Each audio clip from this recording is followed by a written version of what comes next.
Assalamualaikum warahmatullahi wabarakatuh. Ayat pertama yang Allah turunkan sebagai wahyu pada Nabi Muhammad SAW adalah Iqra. Bacalah. Iqra bismi rabbikal ladzi khalaq. Bacalah dengan menyebut nama Tuhanmu yang telah menciptakan. Khalaqal insana min 'alaq, yang telah menciptakan manusia dari segumpal darah. Iqra wa rabbukal akram alladzi 'allama bil qalam 'allamal insana ma lam ya'lam. Iwafil rahimakumullah. Membaca, nampaknya ayat ini, perintah ini sangat erat kaitannya dengan kita sebagai manusia. Allah memerintahkan kita untuk membaca sebelum kita berbuat, membaca untuk mengetahui apa yang belum kita ketahui, membaca agar tahu arah langkah kehidupan kita. Maka kita dengar sebuah pepatah itu, dengan membaca kita telah membuka jendela dunia. Masya Allah. Apa maksudnya? Karena segala sesuatu itu harus kita baca di awal. Karena segala sesuatu itu harus kita pelajari di awal. Jangan sampai kita berbuat tanpa pengetahuan. Karena hasil dari membacalah kita mengetahui apa yang kita ingin lakukan. Di ayat kelima yang surat Al-Alaq tersebut, Allamal insana ma lam ya'lam. Allah akan memberikan kita pengetahuan dengan membaca itu apa-apa yang belum kita ketahui. Ini pun jadi bukti dan jadi catatan buat hati kita bahwa Allah pada dasarnya yang buat kita ini pintar. Allah pada dasarnya yang buat kita ini memiliki pengetahuan yang lebih dari yang lain mungkin. Maka tidak pantas bagi kita untuk menyombongkan diri. Apa yang kita baca? Apakah Quran terus? Ya, utamanya Quran. Boleh baca novel? Silahkan, asalkan novelnya punya dampak positif terhadap kehidupan. Tadabburi. Boleh baca komik? Ya, silahkan, ketika komiknya punya pengaruh positif terhadap kita. Tadabburi. Kenapa? Allah pun berfirman dalam surat Yunus ayat 101, Kulin zuru madza fis samawati wal ardh.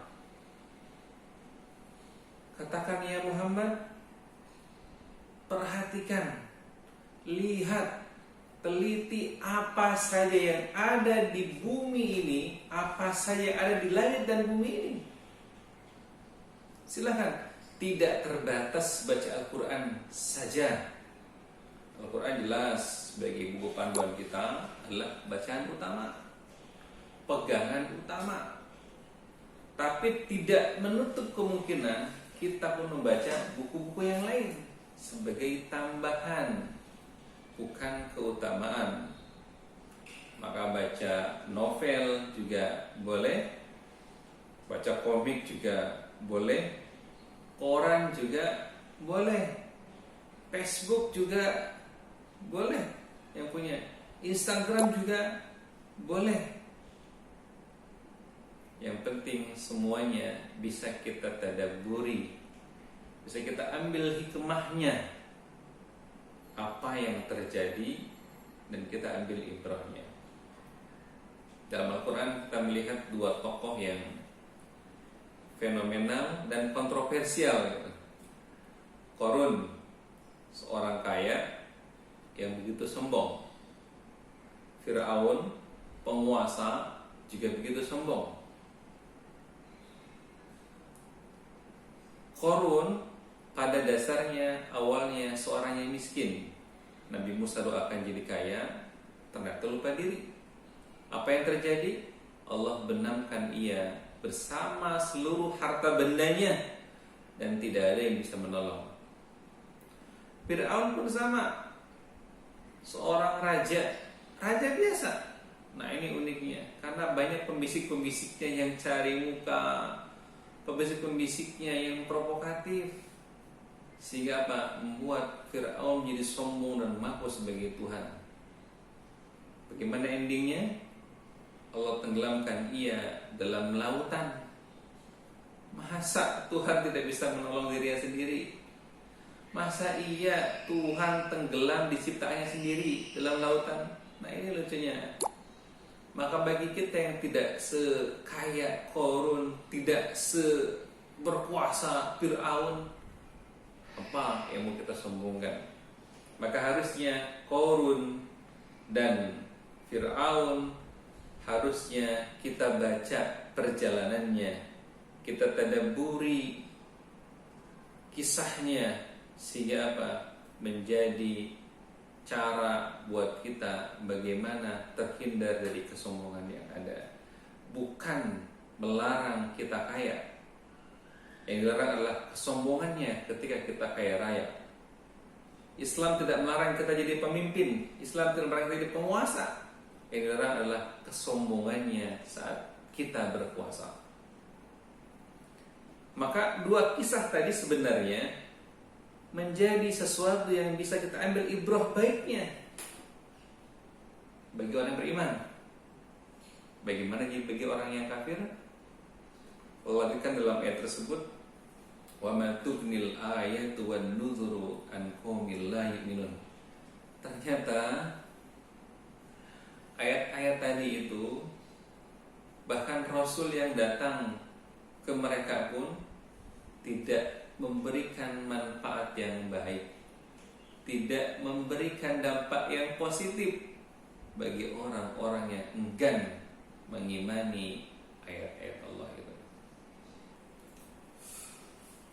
Dalam surat Al-Baqarah ayat 164 Allah menjelaskan, Bismillahirrahmanirrahim, Inna fi khalqis samawati wal ard wa ikhtilafil laili wan nahari wal fulki allati tajri fil bahri bima yanfa'un nas wa ma anzalallahu minas sama'i min ma'in fa ahya bil ardi ba'da mautiha wa basta fiha min kulli dabbah wa tasrifir riyahi was sahabil musakhkhari bainas sama'i wal ard la ayatin liqaumin yaqilun.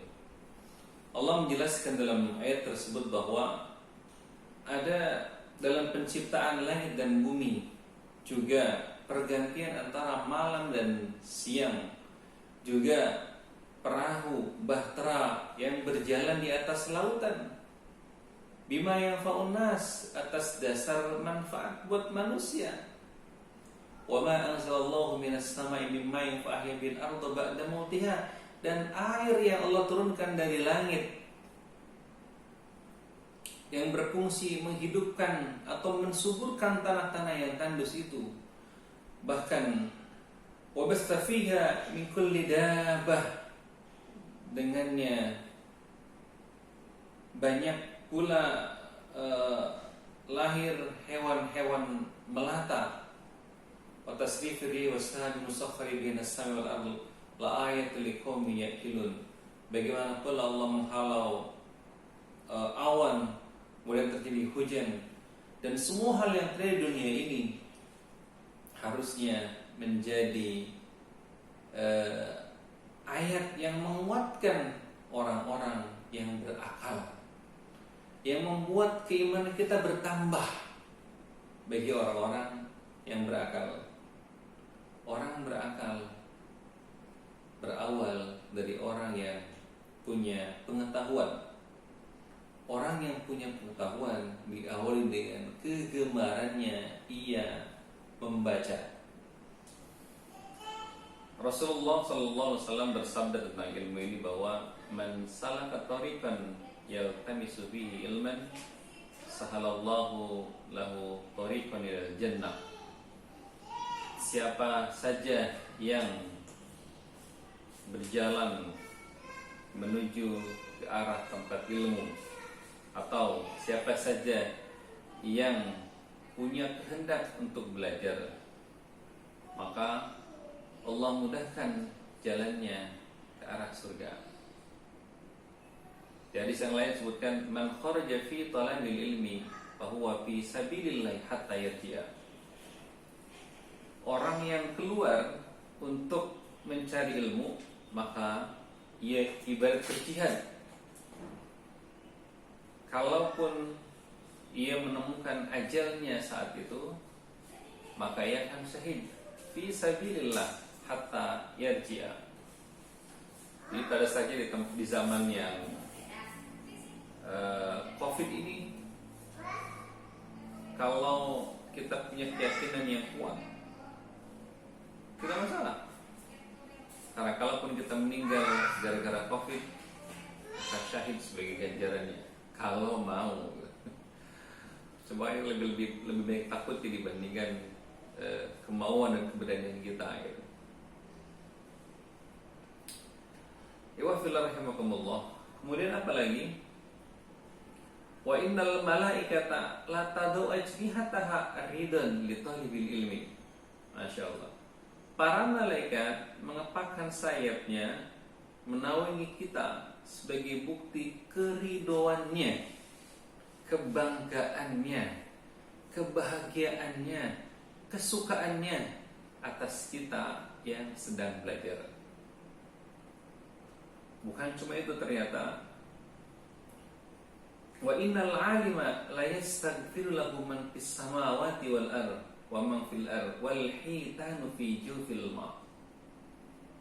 Jadi seluruh makhluk yang ada di bumi ini, baik di atas daratan, bahkan di dasar lautan, segala ikan dan macam-macamnya itu memintakan ampun buat kita, orang-orang yang sedang belajar. Masya Allah. Kemudian pula, apa keutamaannya itu? Jadi keutamaannya itu, kalau ibaratkan bulan purnama, itu terangnya gitu, itu seperti itu orang belajar, dibandingkan orang yang bodoh itu seperti redupnya atau mungkin terangnya bintang-bintang yang kita lihat dari dunia ini. Masya Allah.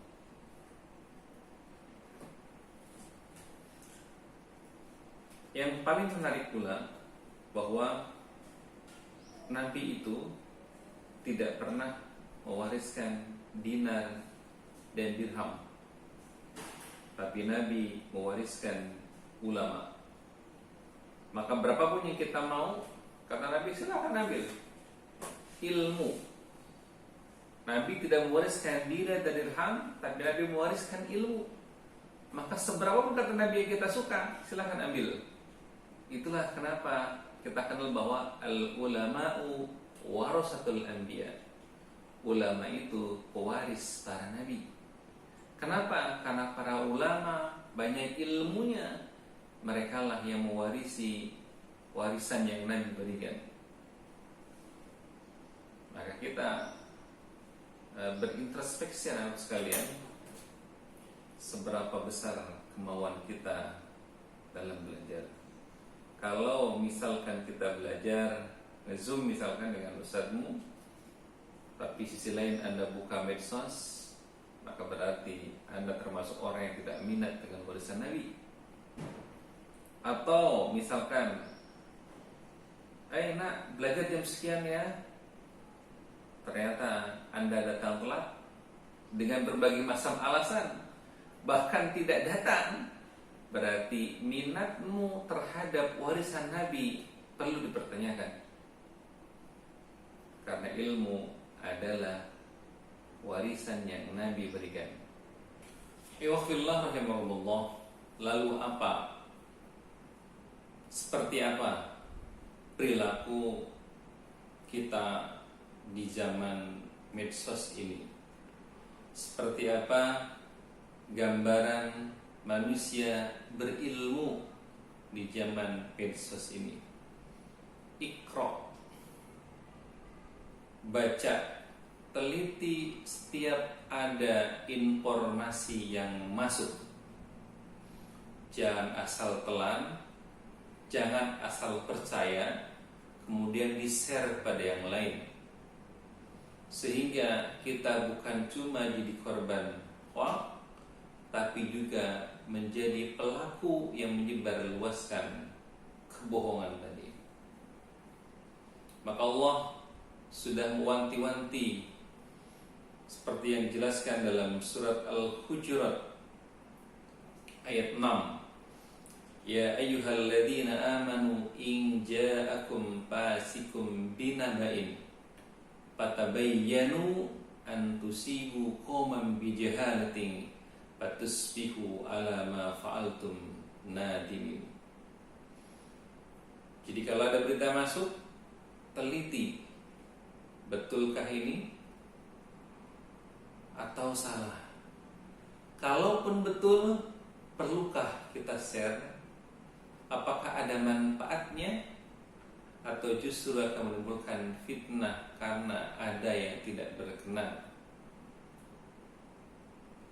Tapi juga kita jangan sampai juga menuduh orang lain berbuat hoax, padahal sumbernya juga ada pada diri kita. Kita kadang-kadang lebih mudah menuduh orang lain tanpa pernah mau mengintrospeksi diri kita. Maka kita telah diajarkan dalam fisik kita ada 2 mata kita, 2 juga telinga kita, tapi 1 mulut kita. Apa maksudnya? Lebih banyaklah kita melihat, lebih banyaklah kita mendengar sebelum nantinya kita berbicara menyimpulkan. Jangan langsung menyimpulkan sebelum kita lama meneliti dengan mata kita, lama mendengar dengan telinga kita. Oh ya, sekarang kan bukan mulut yang bicara, apa, tangan kita 10 jarinya. Nah itu masalahnya gitu. Itu masalahnya gitu. Jangan sampai jari kita yang 10 ini akhirnya mendahului 2 mata kita, 2 telinga kita gitu, dan 1 mulut kita ini. Pada dasarnya kita sebagai seorang berilmu jangan mudah terpancing dengan isu, jangan mudah percaya dengan sebuah berita yang belum pasti kebenarannya. Jangan pula mudah menyebarkan sebuah berita yang belum jelas-jelas kebenarannya. Rasulullah SAW bersabda, "Faman arada dunya fa'alaihi bil ilmi." Barang siapa yang menginginkan kesenangan dunia, kejayaan di dunia, sukses di dunia, maka raihlah dengan ilmu. Wa man aradal akhirah fa'alaihi bil ilmi. Barang siapa yang menginginkan kebahagiaan di negeri akhirat kelak, maka raihlah dengan ilmu. Wa man aradahuma fa'alaihi bil ilmi. Dan barang siapa yang menginginkan sukses dunia dan juga sukses akhirat, apa kata Rasul? Fa'alaihi bil ilmi. Maka raihlah keduanya dengan ilmu pengetahuan. Semoga kita termasuk manusia yang gemar menuntut ilmu, yang gemar, yang senang menjemput warisan Rasul, ilmu pengetahuan, sehingga kita termasuk orang-orang yang sukses di dunia dan juga sukses di akhirat. Jazakallah. Assalamualaikum warahmatullahi wabarakatuh.